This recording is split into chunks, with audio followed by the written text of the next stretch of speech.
guys! Welcome back to my channel. So for today's vlog, nandito tayo ngayon sa office ko.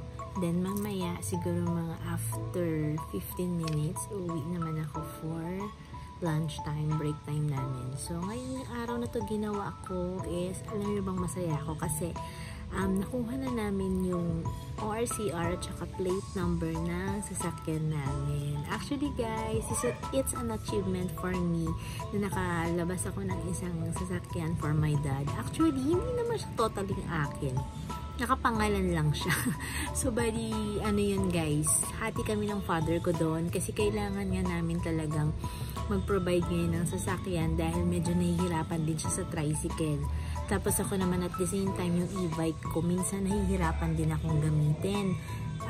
Dahil nga pag naulan, hindi siya pwedeng mabasa. Dahil alam niyo naman, lalo na kapag dito sa Olonga po medyo mabaha kasi. So yun, so nanguha kami ng sasakyan nung last month. Actually, hindi ko na siya binlog kasi medyo nahihiya din ako. Hindi pa siya fully paid. Installment lang siya guys. So hati kami ng father ko sa pagbabayad monthly, 5 years to pay siya. Napakadali lang naman. Actually, hindi ko rin ina-expect na ganoon kadali akong maaprubahan. Although I'm employed and then ito nga may mga sideline pa ako.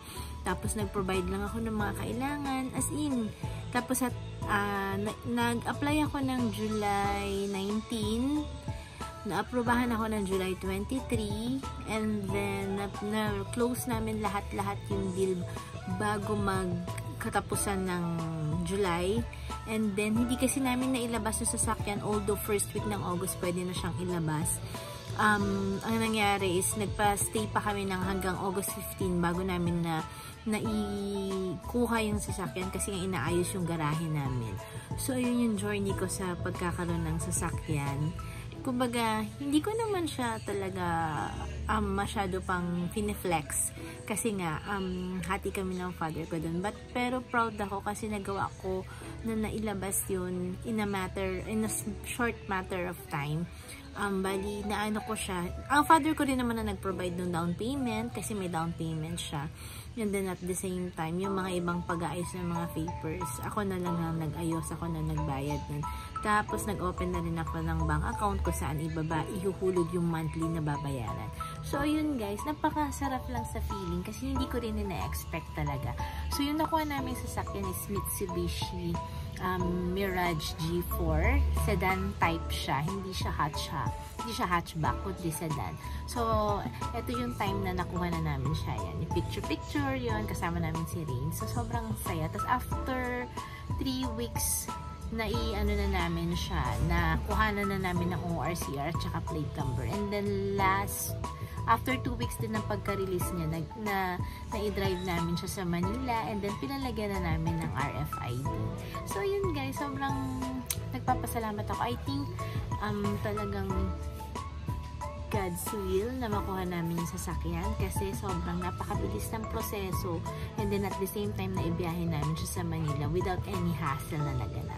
So yun lang guys, share ko lang sa inyo yung journey ko sa pagkakaroon ng sariling sasakyan ng pamilya namin.